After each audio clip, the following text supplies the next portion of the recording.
Bom, boa noite, pessoal. Hoje temos mais um novo encontro do Bezo Lab, que agora é Bezo Hub, que fomos alterados o nome. E semana passada nós encerramos a parte de core de fundamentos, né? Com os meninos da G4 Tech, e com o Alexandre Gomes. Nós fizemos uma aula prática de como montar o ambiente. Então, no encontro passado, tem essa aula prática que o Alexandre Gomes preparou para a gente, de como montar realmente o ambiente do Bezo e aplicar toda a parte de Core Fundamentals que a gente viu nos 3 últimos encontros, né? Então, para quem ainda não viu, tá muito legal, tá muito legal essa parte, tá? Hoje nós iniciamos a parte de networking agora, que o Thomas vai liderar juntamente com o Felipe, que já tirou a certificação também, então eles têm uma base bem legal. O Thomas tem uma boa experiência na área também, e ele vai estar trazendo aí o assunto para a gente estar debatendo hoje, né? Essa parte de networking também nós dividimos em 2 encontros. É, Hoje a gente começa, né, eu acho que pela parte de Networking Fundamentals, e aí depois, semana que vem, a gente também entra na parte de consensos, e a gente vai discutindo ao longo das reuniões também, se quiser adaptar, ou se alguém quiser trazer alguma sugestão ou coisa que queira incluir também, é uma discussão aberta, tá, pessoal? Então, eu vou passar a palavra para os meninos. Se alguém tiver alguma pergunta, pode botar ali no chat também, ou trocar uma ideia também, abrir o microfone e conversar também. Tá certo? Podem começar, meninos, quando vocês quiserem. Boa, boa. Prazer, Tomás aqui. Atuo aqui no Itaú, né, na Digital Assets. A gente teve aqui a satisfação de subir aqui uma rede aqui usando o Bezo, ou Bezo, ou Bezu, aí, conforme o gosto. E hoje a ideia é trazer um pouquinho do conhecimento focado em networks, mas aí eu convido vocês a me complementarem, corrigirem se eu falar alguma coisa errada. E eu trouxe o Felipe aqui para me ajudar também. Aí, Felipe, se apresente aí, por favor. Boa noite, pessoal. Sou o Felipe, tenho trabalhado aí com o Thomas, atuando aí com o Bezos também. Espero poder compartilhar com vocês um pouco de conhecimento e também aprender, né? Sempre é uma troca. E é isso daí, valeu.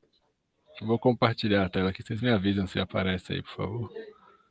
Deixa eu ver se eu consigo mandar só essa janela aqui. Aí depois eu posso passar para uma outra janela que é para complementar. Se o barulho aqui de fundo atrapalhar algum momento, vocês me avisem. Estão vendo aí? Sim. Sim. Então, beleza, né? Como a gente está falando de redes, né, networking, eu pensei em passar aqui por cima dos clientes, né, que a gente tem. Então, hoje, né, como o Bezo aí, ele está fazendo parte de um dos clientes de execução da Ethereum, né? Então, assim, a gente tem clientes de execução e clientes de consenso atualmente na Ethereum. Por quê, né? Porque o consenso da rede, ele era Proof of Work, igual que existia na Bitcoin, e depois daquele evento que foi conhecido como The Merge, houve a participação de um novo cliente que é o de consenso. Então, assim, eles passaram, esse demerge foi a troca do consenso de Proof of Work para Proof of Staking. E então, para manter-se, né, tanto a capacidade de rodar ali entre um tempinho, né, que houve a execução da rede rodando em ambos consensos, né, durante um tempo, ou seja, o cliente de consenso estava executando, porém não fazia realmente a validação da rede. E aí, quando veio o demerge, né, passou-se do cliente de execução que também fazia a validação da rede, parou de validar e foi para a camada de consenso ali, que também é um nó na rede. Então, hoje, se você quer fazer a validação da rede Ethereum, né, você precisa subir o cliente de execução junto com o cliente de consenso, né, para fazer as duas funções da rede. Isso aqui eu estou falando de Ethereum, né, o Bezo com a utilização de uma rede pública, né. E aqui algo interessante, a gente tem as estatísticas, né, de utilização dos clientes, né? Então você vê que o Bezos aqui está com 9,5% da utilização da rede Ethereum. Então, quando você fala de rede pública, isso aqui é o estado atual, né? Eu Tomás, coloquei eu hoje. acho que não está passando o modo apresentação, não. Não Eu não Verdade. sei se passou? você já. Eu estou vendo A gente O está vendo client? deu o para. slide 1 ainda, É, Oxe, aqui não sem modo passou? apresentação. Sem modo apresentação. Então, peraí. Sem modo de apresentação? Tá Então, só. calma aí. Talvez eu compartilhei a coisa errada. Peraí, gente. Vou tentar de novo aqui novamente. Vou parar de compartilhar. Eu vou compartilhar a tela inteira, que aí eu acho que já facilita. Pronto. Vocês vão ver aí os seus rostinhos por um tempinho. Aí, apareceu a apresentação? aí, deu. Tá no, Boa. Agora sim. tá no primeiro slide. É Então, isso. beleza, né? A gente passou pelos tipos de clientes aqui, aqui eu peguei a estatística da rede hoje, né? Então, assim, a gente tem o Bezos aqui do lado esquerdo, né, com 9,5% de utilização hoje do Ethereum. Então, hoje, né, você tem todos esses clientes aqui, tem clientes desconhecidos, né, que o pessoal está rodando, tem 0,1%, Go Ethereum, esse Ref, o Erigon, Nethermind, eu não sei como falar, Nethermind, e o Geth, né, que aqui tem mais do que 50% da rede. Então, assim, tanto aqui quanto no consenso, você vê que tem uma predominância muito grande de um tipo de cliente só, né? Então, o Bezos aqui ocupando 9,5%. Curiosidade, né? A rede ele incentiva você a fazer uma distribuição que seja mais, né, não tão predominante com um só. Então, assim, hoje, se você for rodar um cliente da Ethereum, o Bezos, né, ele é uma escolha boa aqui para você conseguir balancear esse peso aqui e tirar a porcentagem do GAF aqui, que é muito maior. Isso aqui, né, até em questões de validação, né, com parte do consenso, isso aqui também pode agravar as suas sanções que você tem quando você está fazendo, né, a validação da rede, querendo também lucrar com a geração, né, dos blocos e tudo mais. Curiosidade só. Então, beleza. Aqui era para focar nos tipos de nós, né? Então, assim, no Bezo, né, a gente tem até uma confusão com as outras redes que normalmente o full node, né, ele é representado como o que o Bezo hoje fala que é um archive node.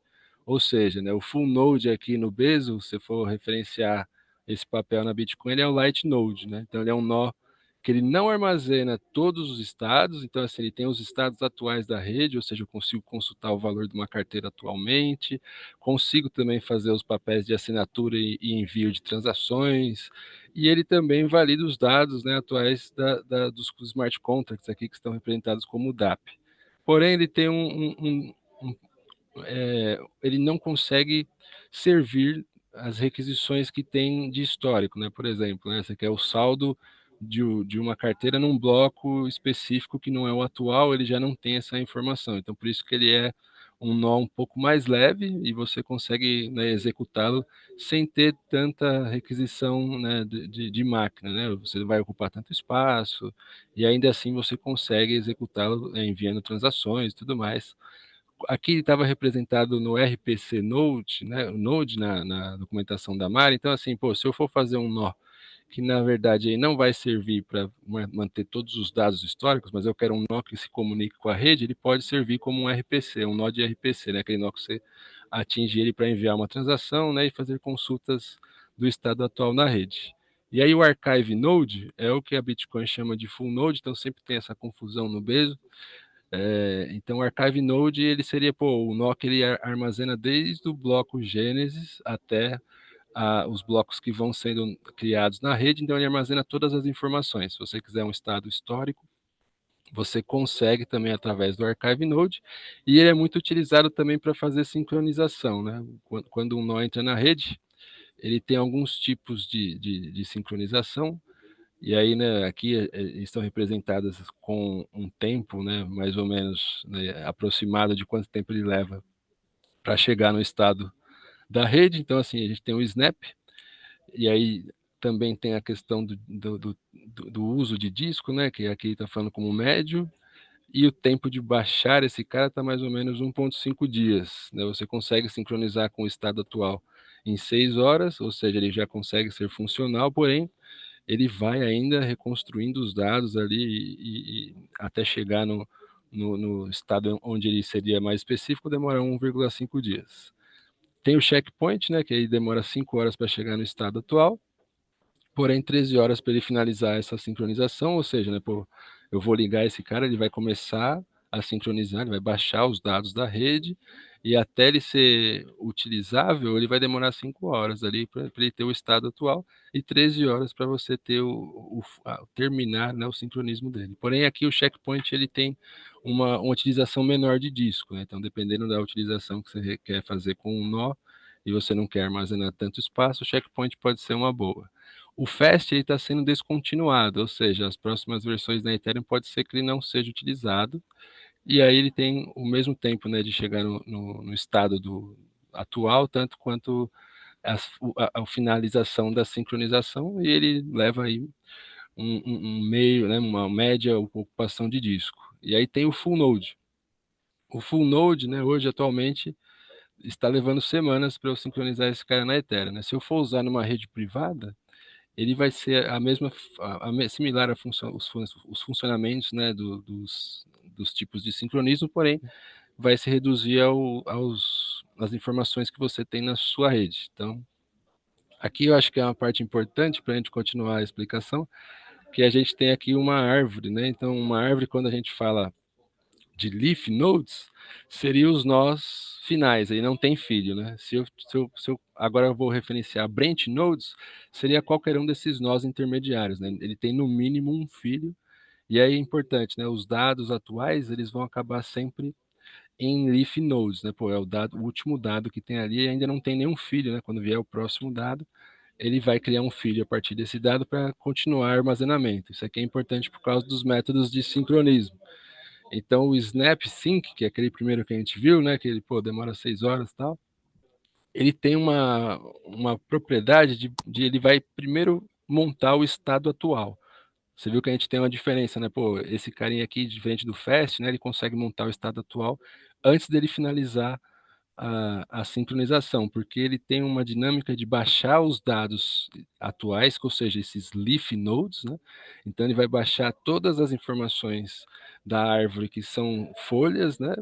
E depois que ele baixar tudo isso aqui, que ele já se torna um estado funcional, ele vai reconstruindo por detrás ali localmente os estados anteriores das folhas, né? Então assim, é uma evolução que foi feita a implementação aqui do estado de sincronismo para você não precisar esperar todo esse sincronismo acontecer para você já conseguir fazer uma consulta do saldo da sua carteira ou algo similar.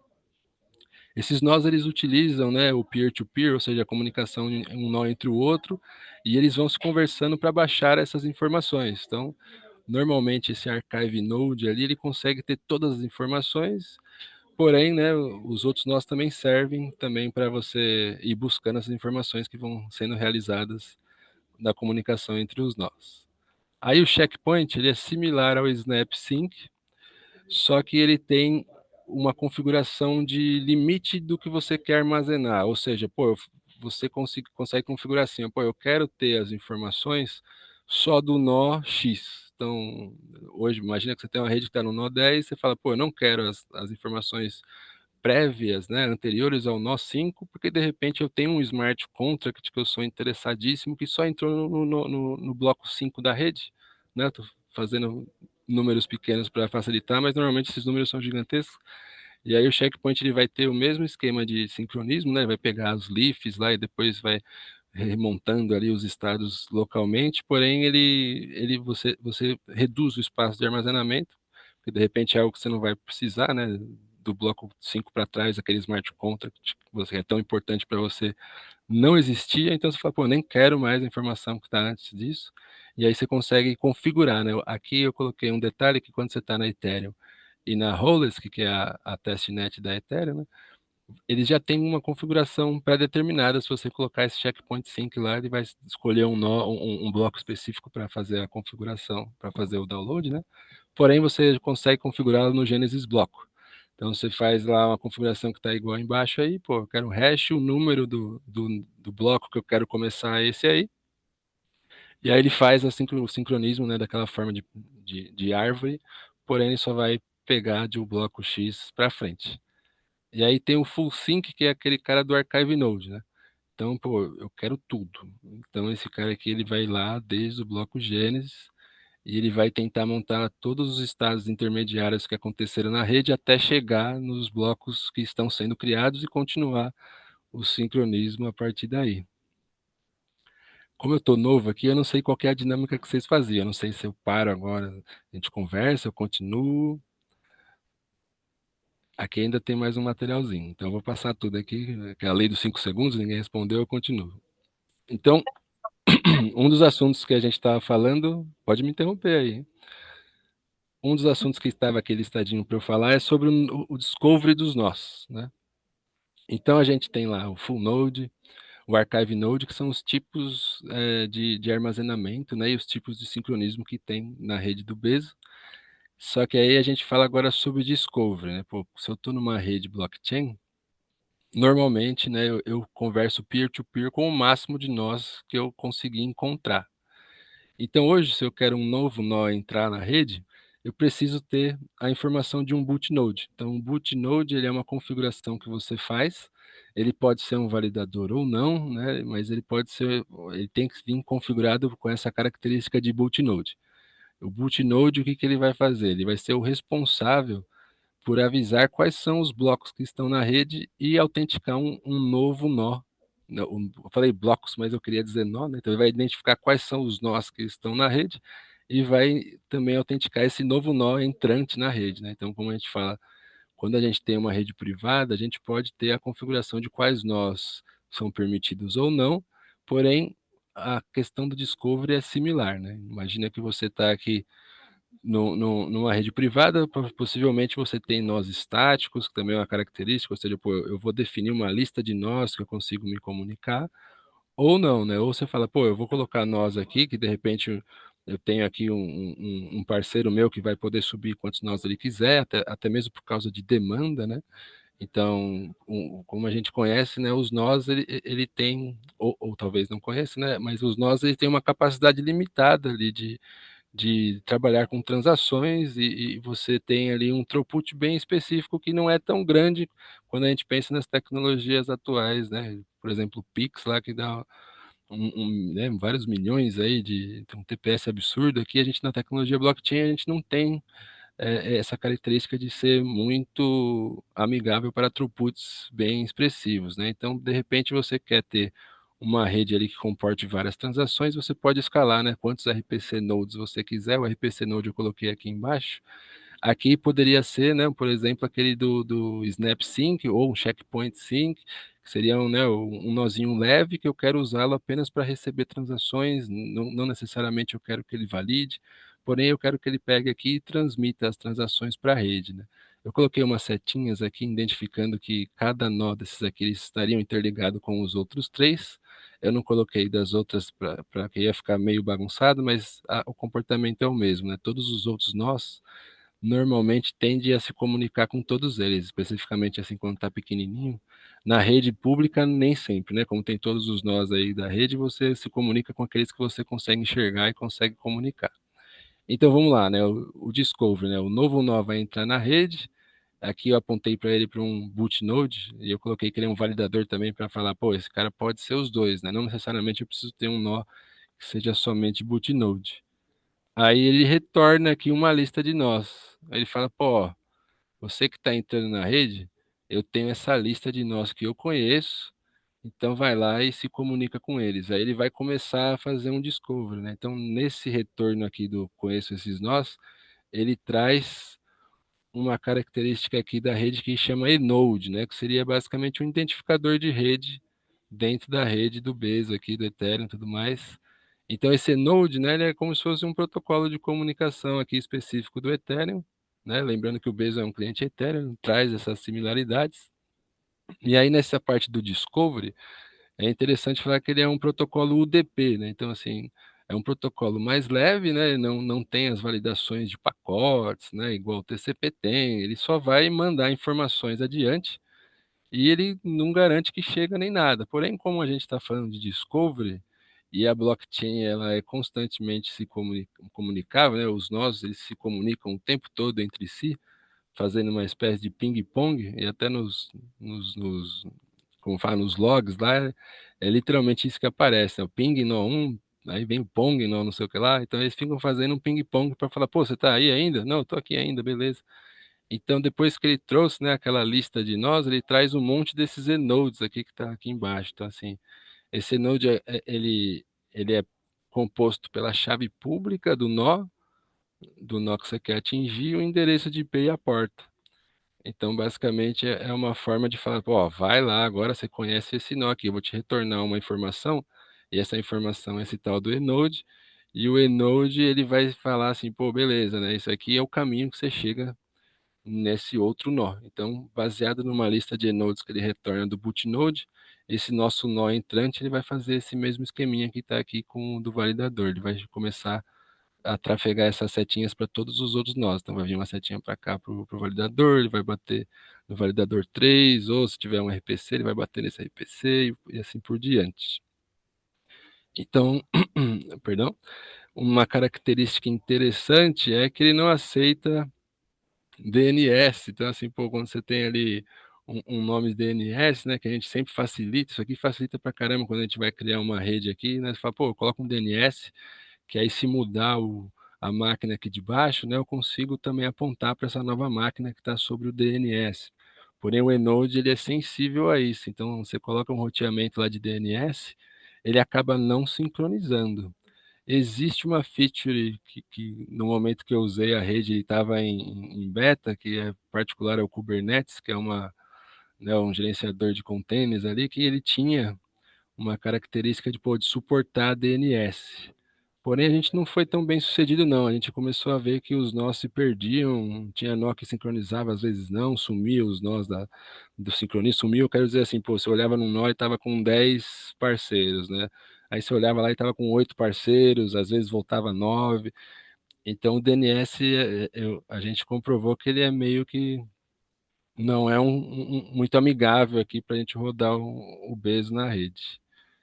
A gente também tem a possibilidade, né, de colocar uma lista de bootnodes no HTTP Server. Isso aqui, principalmente quando a gente fala, pô, né, eu tenho uma rede privada, eu tenho essa dificuldade de, pô, não tem um DNS, então, de repente, se eu subir um nó em outro lugar, que é um bootnode, muda o IP. Então, assim, eu vi algumas configurações até de recomendação, pô, você coloca essa lista de bootnodes que pode ser atualizada e talvez facilite, né? Isso aqui não é uma sugestão nem nada, mas é uma opção que pode ser viável. De repente você está fazendo uma rede privada e você muda os seus bootnodes, vira e mexe.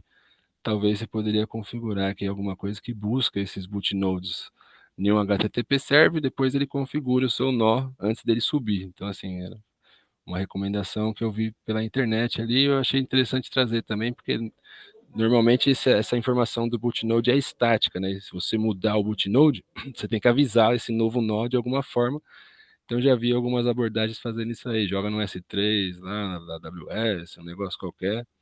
Quando for subir, resgata, né, a lista de bootnodes que pode ser um pouco mais viva e executa e levanta esses carinhas. Então aqui, aí o último tópico antes da gente abrir talvez uma discussão foi a questão de fundamentos de redes. E aí, né, a camada de execução, isso aqui eu trouxe do próprio site do Ethereum, fala aqui, perdão, eu tô com um pigarrinho chato aqui, e ele fala aqui sobre a questão da descoberta, né, que é em UDP, porém depois, né, a gente tem um protocolo que chama Dev Peer-to-Peer, ou Dev P2P. Isso aí, basicamente, ele vai em cima de uma camada TCP, né? Então, assim, pô, depois que eu descobri o nó, né, nessa questão de UDP, que é mais leve, como eles ficam trocando o tempo todo ping-pong, isso aqui facilita que a rede não seja congestionada, né? Não use tanta banda, porque ele vai ficar o tempo todo lá. Porém, às vezes a gente precisa de informações do nó, né? Esse nó aqui ele vai buscar, né? Digamos que eu tenho aqui uma chamada RPC para um nó, que é checkpoint lá, que ele fala assim, pô, me dá um estado X dessa rede em tal lugar. Ele pode buscar essa informação do archive node para retornar para o cliente, né? Não necessariamente ele precisa, vai demorar, mas ele pode buscar essa informação dos archive nodes. Então, assim, essa informação de troca de informações, né, essa comunicação específica é no TCP e é utilizado um protocolo DevP2P aqui, que basicamente é uma pilha de comunicação, né? Uma pilha de protocolos específicos aí do Ethereum que permite a comunicação. A gente tem hoje, né, a questão do registro de nó, de um que seria quase um DNS aqui, que é o ENR. Então, basicamente, ele tem, né, igual o Vitalik, lá tem o seu endereço que não é um IP, né, e tudo mais. A gente consegue hoje ter esses registros de nós aqui também, feito para um bloco seu. De repente, você quer fazer um ENR, né, que seria similar a um DNS da rede. Então, ele vai ter aqui três elementos básicos, né? Assinatura, que é o resto do conteúdo do registro feito de acordo com algum esquema de identidade, então ele tem né, um identificador igual no NS tem, um número de sequência que rastreia as alterações do registro e uma lista, né, arbitrária aqui de chave e valor. Eu não tenho tanto aprofundamento desse cara, mas eu achei que vale trazer aqui também, que aí ele vira, né, um formato de endereço de rede, né? Então você pode ter ali. Aí o Dev Peer-to-Peer, eu também peguei da parte do Ethereum aqui para trazer. A ideia é que ele estabelece, né, diversas regras que acontecem entre os nós. Então, quando você sobe o seu nó, você consegue configurar quais são os recursos e quais são os protocolos que você gostaria que esse carinha se comunicasse, né? Então, basicamente, esse Dev P2P tem uma pilha de protocolos, dependendo do que você queira que seu nó específico faça, ele tem que também suportar esse tipo de protocolo específico, né? Então, assim, quando você existe nessa essa mensagem, né? Eu peguei lá, né, a lista dos Zenodes, agora eu sei como que eu falo com os nós. Aí a primeira mensagem, depois que você descobriu que ele está na rede, ele recebeu um hello, né, um pingzinho, ele vai mandar uma mensagem de hello. Aqui que você vai ter, pô, a versão do protocolo que você está trabalhando desse Dev P2P, a identificação do cliente, a porta que você trabalha e a lista, né, o mais importante aqui é a lista dos subprotocolos suportados. Então aqui eu vou passar aqui para a internet, que aqui eu, onde é aqui? Que eu resolvi deixar aqui no site mesmo para consulta, né? Que tem uma listinha de protocolos aqui, né? Então tem o primeiro que é o protocolo de transmissão, que eu acho que é o mais utilizado, né? Então quando você faz, pô, eu vou passar uma transação para você, né? Vou propagar aqui as informações que eu tenho, tem um protocolo de transmissão. Tem um protocolo aqui IES, que é um subprotocolo leve, que eu também é mais por curiosidade do que conhecimento meu, então só por isso que eu até nem coloquei no slide ali para também não me apropriar, mas aí você tem aqui o IS, vamos ler aqui, esse é um protocolo de sincronização de clientes leves, então o protocolo é usado porque não são necessários nós completos para fornecer dados, então assim, é o próprio, né, aparelho ali do Bezo que sabe lidar com isso aqui, mas é mais por curiosidade, eu também não me aprofundei a isso. Então, um protocolo de captura, né, que também é opcional, né, a ideia é que ele faz troca, é uma troca instantânea de dados recentes, ou seja, pô, né, eu preciso do estado de uma carteira agora, né, então ele tem um protocolo específico para isso, né, que talvez como é algo mais urgente, né? Isso aqui é uma ponderação que eu faço, né? Como é algo mais urgente, né? Esse protocolo aqui talvez seja para pôr, beleza, né? Como esse cliente aqui, né? Que está na rede, né? Imagina, eu estou com um cliente aqui RPC, né? Que aí também não tem aquele full sync e tudo mais, porém ele não tem alguma informação. Então isso acontece, né? O nó não tem a informação, só que ele precisa, então ele vai buscar na rede, né? Ele vai cutucar os outros nós, falou, oh, quem tem esse negócio aqui? Então, como exige ser rápido, né, esse protocolo de captura se propõe a fazer isso, né? Tem o ITNI, que é de testemunha, né? Protocolo de testemunha, e também me foge aqui a motivação dele, e o Whisper. Então, assim, dentro desse Dev P2P, além do protocolo de transmissão, que fica mais claro para nós, né? Que é algo que a gente tangibiliza mais facilmente, por curiosidade, tem esses outros subprotocolos aqui embaixo, né, que o próprio Bezo sabe lidar. Então, assim, é algo que o Bezo nos transparencia e deixa a execução deles tranquila aí. Beleza? O conteúdo que eu projetei foi baseado nesse aqui. Aí eu não sabia as expectativas, podemos abrir aqui, porque a ideia também é trazer aquelas perguntas e respostas. Então é isso aqui, gente. Hello. Muito bom, Thomas. Obrigada. Deixa Eu queria saber aqui de vocês, desse conteúdo aí, por exemplo, que o Thomas passou agora, do pessoal que já fez a certificação. É, essa parte de fundamentals aí, ou seja, o que mais ressoa na prova do que ele falou? Se vocês têm alguns pontos de destaque aí. Felipe, talvez a pergunta para o Felipe. O que que tu acha, Felipe? Beleza. A parte de sincronismo caiu na prova, bastante coisa de sincronismo. Aqueles protocolos novos ali eu não vi, tá? O Whisper, Meet, mas o RPC teve na prova, o de peer-to-peer também. Uhum. O Ô, que, Tomás, você está compartilhando a tela aí, né? o que tu explicou ali do RPC, a parte do RPC ali que ele explicou na apresentação, aquilo ali é interessante. Interessante. Tá. Tem uma outra perguntinha também do João Dantas. Gostaria de saber se na prova da certificação é cobrado conhecimento de DHT que o protocolo da Ethereum usa, que é a Cadenlia. Cadenlia, Cadenlia alterada. Olha, na prova eu não vi nenhuma pergunta dessa. Não posso garantir que não tenha, mas eu não vi nenhuma dessa.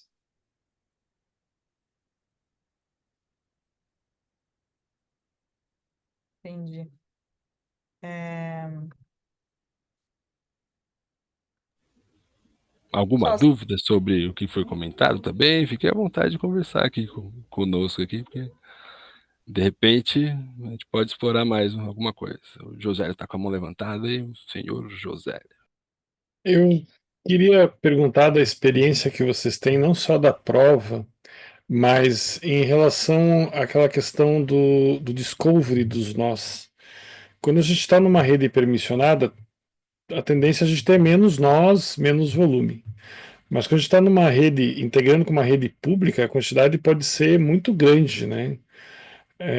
Eu fiquei pensando assim, como que o pessoal faz? É prático encontrar os nós assim, sem um sistema de DNS? Na rede pública, o Bezo ele já vem configurado para se integrar na testnet. E aqui aconteceu uma coisa interessante, porque a gente estava fazendo a rede permissionada e a gente subiu uma configuração, a gente fez troca de máquina e aqueles arquivos de configuração não foram junto. O Bezo subiu e já começou a sincronizar. Então, assim, eu até recebi uma ligação, falou, "Ô, vocês estão minerando alguma coisa aqui, não sei o que lá, eu já estava chegando quase no shopping lá, eu recebi uma ligação da área de segurança, falou, pô, não sei o que, tá comunicando com vários, eles já tinham batido, eu lembro que foi um número bem expressivo, assim, ele já tinha batido em mais de 3.000 nós já, e estava tentando se comunicar, e continuava sem parar, tentando achar mais nós, assim. Então, a ideia do UDP para ser leve, né? Eu acho que facilita, mas assim, ele já vem pré-configurado esses bootnodes no seu cliente, então é só levantar aquele na rede Ethereum, quando você está na pública, né? Até mais fácil do que na privada. Esse foi o meu relato aqui que aconteceu conosco. Legal, interessante.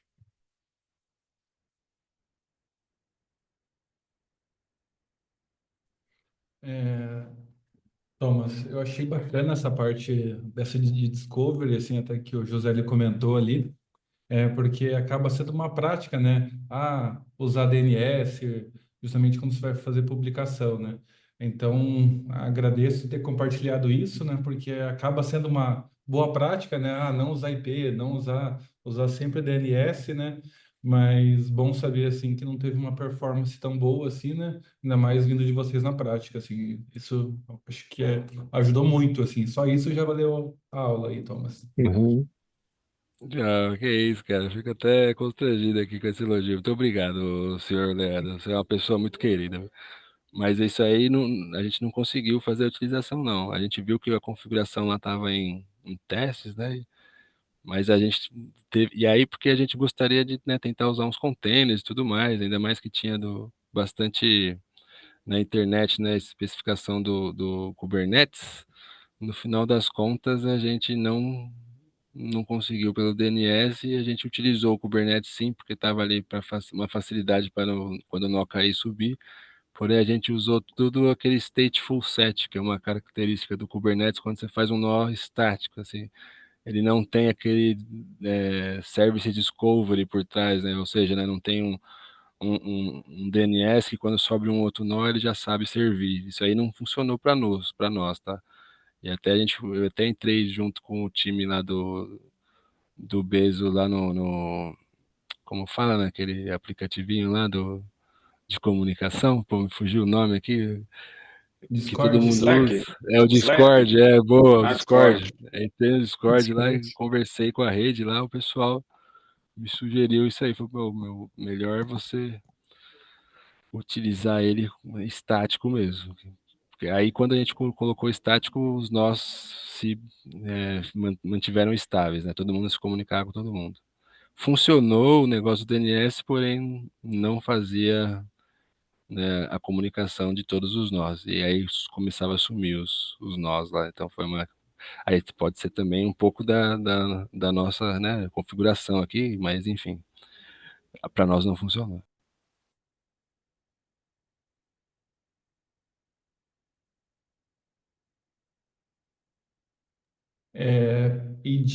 Se puder falar também, Thomas, é, explorador de blocos assim e monitoramento da rede, você vê que é uma atividade que dá muito trabalho assim ou nem tanto assim, de observabilidade assim, mais nesse sentido. Eu vou deixar o Felipe responder essa aí, o Felipe, que você está aqui conosco. Beleza. A questão de explorador de blocos, sim, eu vejo que é uma coisa tranquila de fazer. A gente tem alguns aí, né? Cirato, Block Scout, entre outros, funcionam bem. Então é tranquilo de configurar. Geralmente você entra lá no repo, baixa o do repo e é bem fácil de configurar, cara. Então funciona bem tranquilo. A questão de monitoramento a gente usa padrão, né? Grafana, Prometheus. Então também não tem muito segredo. Essa parte é bem tranquila de configurar. Existe até um template mais novo aí que lançaram para o Grafana, que está no meu roadmap lá, de eu atualizar o template que eu tenho, que já tem umas funções novas, tem alguns que alteraram o nome, né? Então a versão nova já não funciona o filtro, mas é bem tranquilo. A gente usou no comecinho as imagens já pré-buildadas lá do doc, só apontou pro nó lá e colocou para rodar e já soltou lá o site estático que permite a gente acompanhar sem problemas.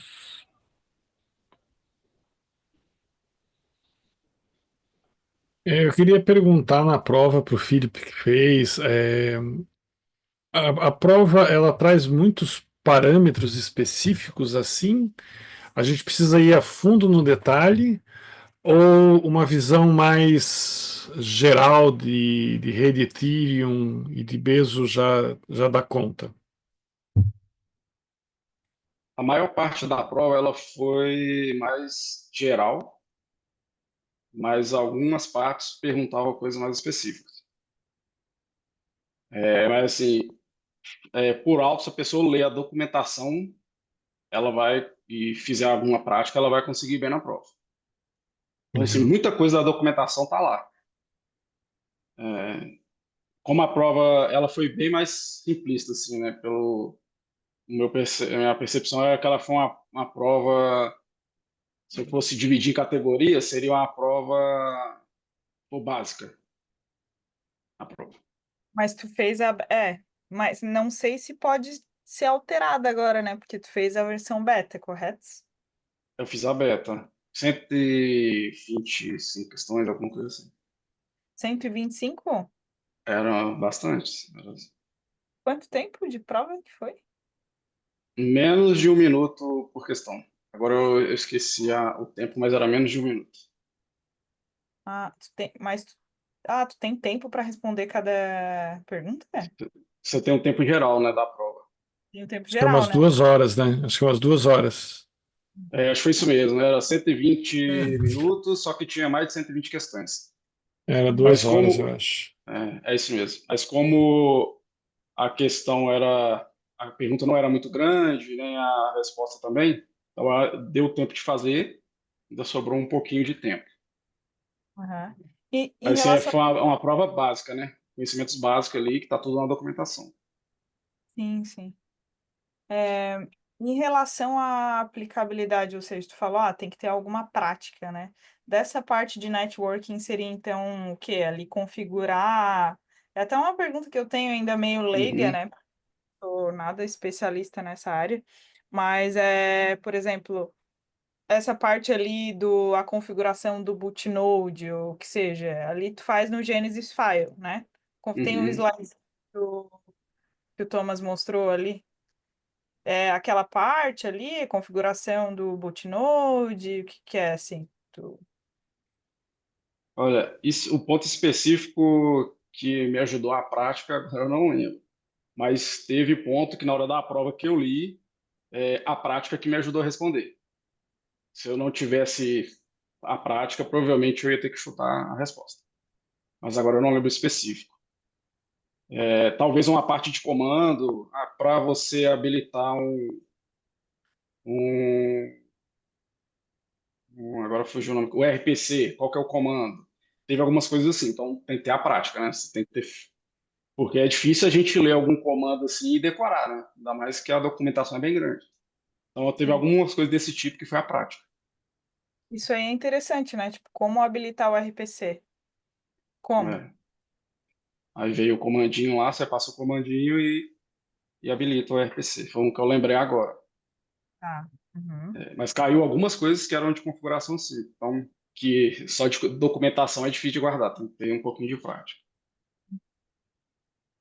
Legal. Acho que o Cláudio levantou a mão. Pode abrir o microfone aí, pessoal. Tá. Boa noite a todos. Felipe, a minha pergunta é sobre o material que você utilizou para fazer o estudo. Você disse que foi a prática e a documentação. E aí, pelo que eu entendi, tu leste a documentação do Bezo e da Ethereum, né? A documentação lá da Isso. Wikilegia e a documentação... Uma é complementar a outra, né? A minha pergunta seria sobre isso, né? Você estuda as duas, né? Sim, caiu assim, boa parte era do Veso mesmo. Ethereum foram poucas perguntas. Uma que eu lembro, eu acho que era alguma coisa do, não sei se era Merkle Tree, Patrícia Merkle Tree, foi a que eu guardei, que era da documentação do Ethereum, não do Bezos. Esse daí eu lembro que teve na prova. Então, Agora eu não lembro a pergunta. Oi? é mais a documentação do Bezo mesmo, propriamente, né? Isso. Mas é bom você entender um pouquinho do Ethereum, porque caiu algumas questões. Mas foram poucas, mas ainda teve. Ok, Mas a obrigado. prova está bem em cima da documentação.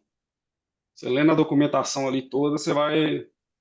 E se você conseguir aguardar, você vai conseguir bem na prova. Pelo menos é o que funcionou para mim, né? A minha pergunta foi porque eu vi que o Thomas mostrou alguns desenhos aí que estão no site lá da ETERI. Acho que foi na quarta ou na quinta passada, eu assisti posteriormente, também teve, o pessoal fez uma apresentação com o Redzone, né? E eles também mostraram muitos desenhos e eu verifiquei que estavam no site da ETERI. Então, assim, me parece que faz parte do arcabouço teórico, né? Essa documentação que está na ETERI. E aí É, que você está dizendo é que para a prova de certificação, eles cobram mais em cima da documentação do LED, Isso. mas Isso. conceitualmente uma é complementar a outra, né? esse era o Exatamente. ponto que eu ia colocar, porque muitos dos conceitos, porque assim, primeiro vem de partida que o Bezo é um cliente Ethereum, né? Então, assim, se você ligar ele sem configuração nenhuma, ele é um nó Ethereum, né? Você poderia já utilizar ele para se comunicar com a Ethereum. Então, assim, muito do conceitual vem dali do site da Ethereum para você entender, pô, beleza, né? Qual que é o funcionamento dessa aplicação. Aí as questões de configurações específicas, eu achei até legal colocar aqui esse ponto aqui, já que a gente comentou, vou compartilhar a tela aqui. Então, assim, a gente consegue configurar a questão do RPC através de uma diretiva, que quando você sobe o nó, você tem um arquivo de configuração, que ele é de um formato específico para esse cara aqui, que é o tom L, que é um XML específico. Então, assim, a diretiva de XML que você consegue habilitar o RPC, quando você for subir esse nó, você colocar esse RPC HTTP enabled como true, né? Se você quiser que ele se comunique através do WebSocket também, existe uma outra diretiva aqui que é o WS enabled, até para complementar aqui o que foi falado aqui. Obrigado, pessoal. Pareceu bem. Uma coisa que também eu acho que tem um pouco a ver com a parte de networking aí é a questão do quórum, né? Se eu não me engano, na minha prova acho que caiu quantidade de. Acho que deu uma quantidade e perguntou qual que era a quantidade mínima para manter aquela rede funcionando. Se eu não me engano, foi no QBFT. Aí no QBFT são 2/3, né, dos validadores lá para continuar a rede funcionando.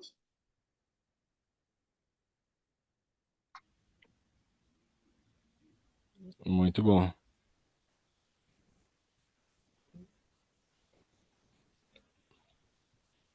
Eu penso que a sessão de hoje que o Thomas e o Philip estão apresentando, ela está muito relacionada com a sessão anterior da semana passada, que foi o que o Alexandre Gomes, da Dynamo, nos apresentou, porque o Alexandre colocou como você levantar vários nós, né, e fazer eles se comunicarem, né?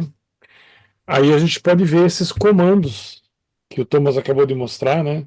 A gente pode ver esses comandos, pode dar alguns comandos numa rede local, com containers, né? E ver um nó falando com o outro, um nó comunicando com o outro, mesmo não indo para o Ethereum, porque que a gente viu semana passada, Felipe Thomas, foi uma rede Bezo, só Bezo, né?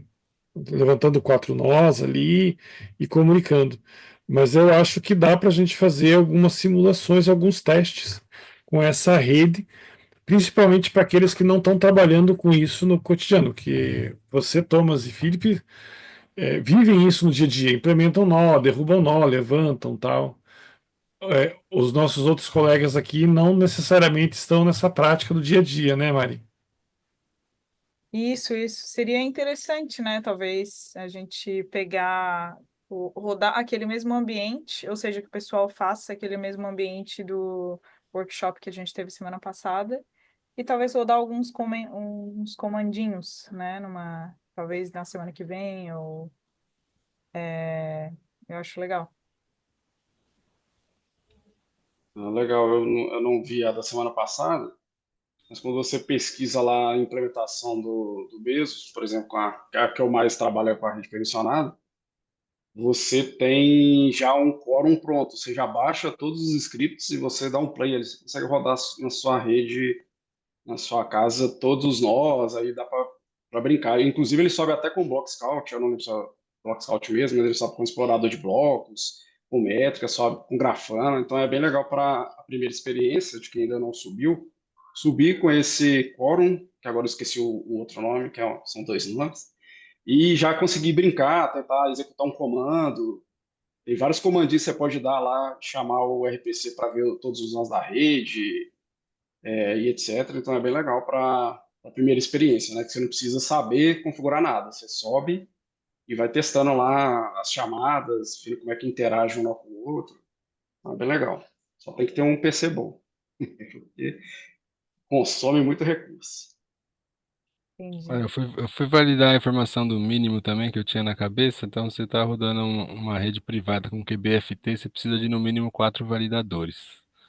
Então, se não tiver 4 validadores, ele não começa a criar os blocos, né? O QBFT é um dos protocolos que você pode utilizar o Bezo para fazer uma private network. Então, se você tiver essa intenção, já pense em subir no mínimo 4 validadores para ele começar a gerar os nós. E aí 2/3 desses nós, né, precisam estar continuamente na rede para que isso não faça a interrupção da rede e não pare.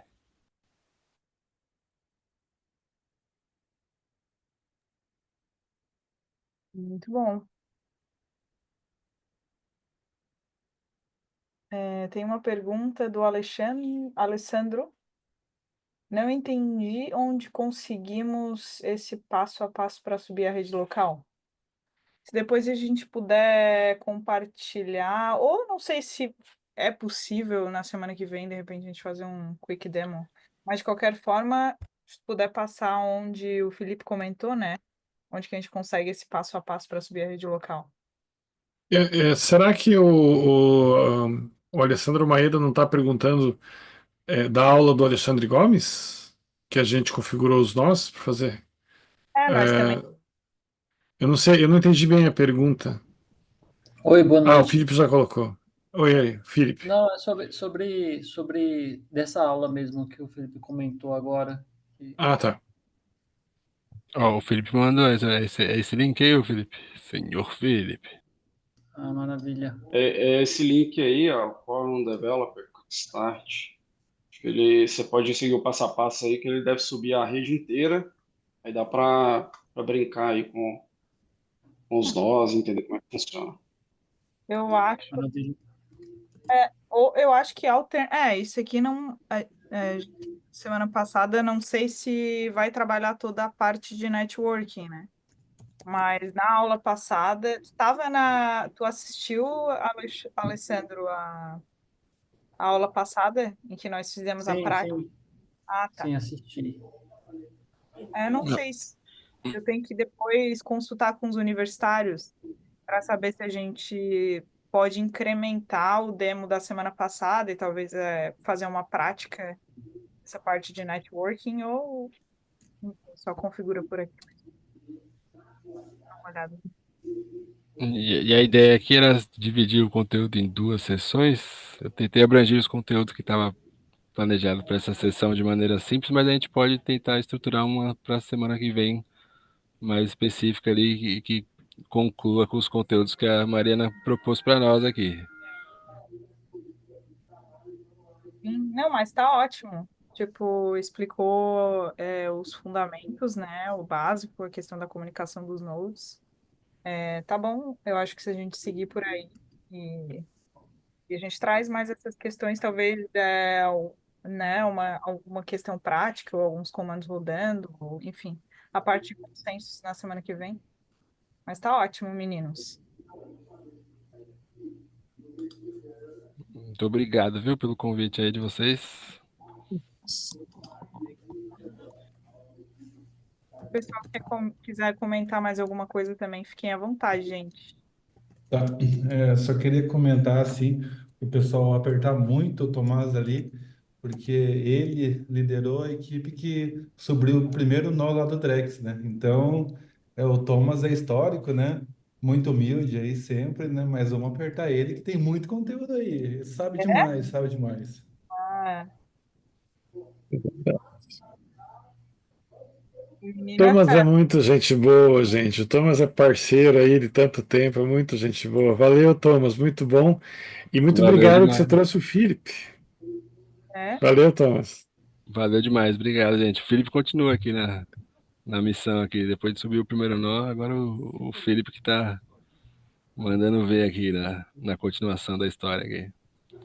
Obrigadão, gente, e valeu, Leandro, pela consideração, né? Muito obrigado. É. Gente, muito obrigada, então. Não sei se alguém tiver mais alguma pergunta. Fale agora, cale-se para sempre. Mas a gente vai discutindo daí os temas e para a próxima sessão. Mas foi muito bom, meninos. Parabéns pela apresentação. Muito obrigada. Obrigada novamente. Felipe também, Thomas. E todo mundo pela participação. E parabéns para você, Mari, pela condução. Muito boa, novamente. Semana que vem temos mais, então, daí, Mari? Semana semana que vem a gente continua na segunda parte de networking, né? Cobrindo essa parte de consensos, e a gente dá uma revisada se tiver algum conteúdo que a gente acha mais interessante também trazer para a próxima semana, alguma prática. Vou conversar com os meninos depois e a gente combina alguma coisa. Se Opa, excelente. eles toparem, né? Senão a gente, Já topei aqui. O Felipe possivelmente vai topar também, né, Felipe? Aí você me avisa. Possivelmente. Beleza. como diz o Leandro, Obrigado. como diz o Leandro, tem que torcer aí, né? Agora tem que tirar o máximo, aproveitar o conteúdo. Uhum. Obrigada, meninos. Valeu demais. Até Valeu, mais. gente. Valeu, gente. Boa noite, Até bom descanso a mais. Obrigado. todos. Abraço. Abraço.